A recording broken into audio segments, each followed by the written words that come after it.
Bienvenue au château de Grignan, joyau architectural niché au cœur de la Drôme provençale. Ce château, témoin de l'architecture Renaissance et du classicisme français, possède une histoire aussi riche que mouvementée. Mentionné dès le XIe siècle comme place forte, il fut transformé à la Renaissance en une prestigieuse demeure de plaisance par la famille des Adhémar, qui en fit un symbole de raffinement et de pouvoir. Au XVIIe siècle, il accueille la célèbre marquise de Sévigné, venue séjourner auprès de sa fille Françoise Marguerite, ce qui contribua à sa renommée littéraire et historique.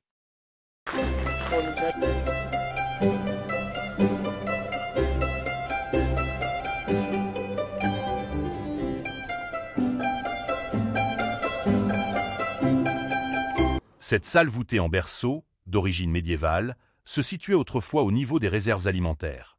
Partiellement enterrée, l'office constituait un espace clé, articulant une cour où l'on trouve encore aujourd'hui un puits et les anciennes cuisines.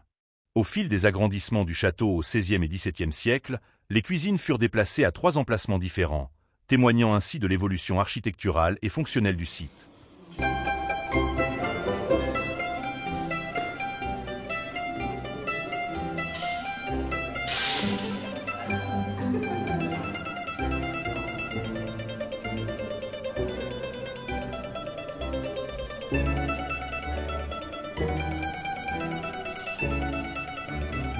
Avec ses murs épais du XIIe siècle et son vaste volume, cette pièce est située à l'intérieur de l'enceinte du donjon médiéval. Des ouvertures ont été réalisées dans cette ancienne chambre seigneuriale au cours du Moyen Âge et de la Renaissance afin de la relier à de nouveaux bâtiments. À la fin du XVIIe siècle, elle devint la chambre de la nouvelle comtesse de Grignan, Françoise Marguerite de Sévigné, connue sous le nom de Madame. Elle a décoré la pièce d'un tissu discret et luxueux, à la mode à l'époque dans les intérieurs parisiens, comme l'indique l'inventaire de 1672 réalisé 1 an après son arrivée.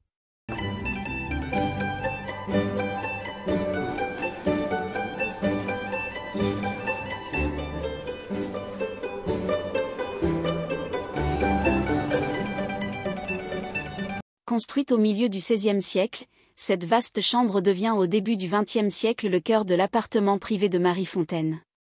La nouvelle propriétaire opte pour une chambre à coucher au décor sobre, complétée par un mobilier élégant et confortable.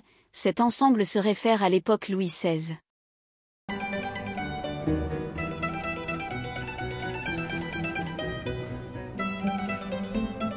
À l'emplacement d'un cabinet, Marie Fontaine aménage un salon qu'elle baptise François Ier, en hommage au séjour du roi de France à Grignan en 1533.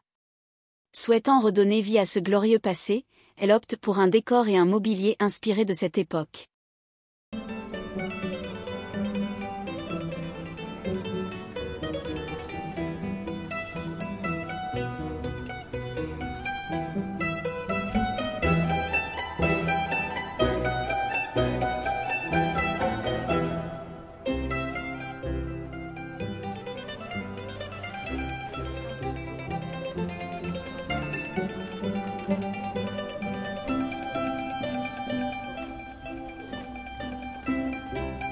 À l'origine, il s'agit de l'ancienne grande salle médiévale du château, construite dès le XIIIe siècle, qui servait de pièce principale du logis seigneurial et de lieu de la vie publique du baron.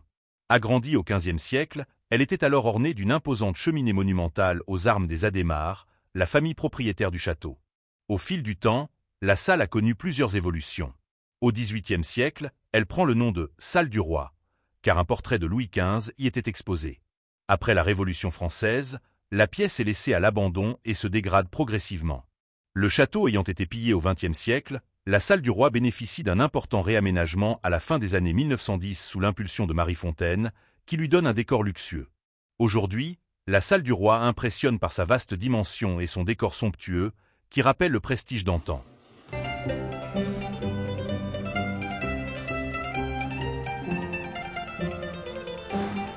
La chambre de Tournon a été créée à la fin du XVe siècle par Gaucher Adhémar de Monteil, alors baron de Grignan.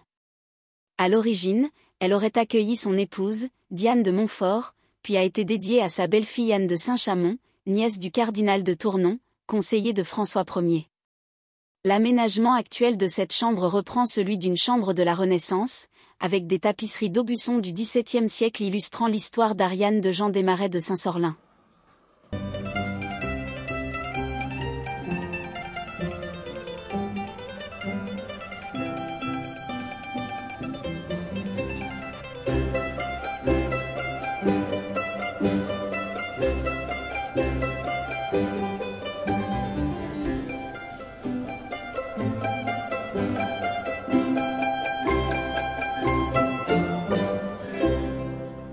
Érigée à la fin du XVe siècle, la galerie est intégrée à l'appartement de Gaucher-Adhémar de Monteil, baron de Grignan. Directement accessible de l'escalier droit, cette vaste salle, plus longue que large, est un espace fonctionnel qui distribuait 2 chambres nobles aujourd'hui disparues.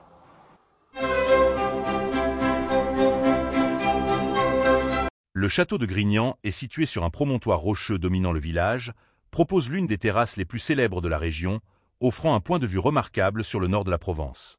Construite au milieu du XVIe siècle, elle a été aménagée au-dessus de la collégiale Saint-Sauveur, nécessitant même une bulle papale pour autoriser sa réalisation.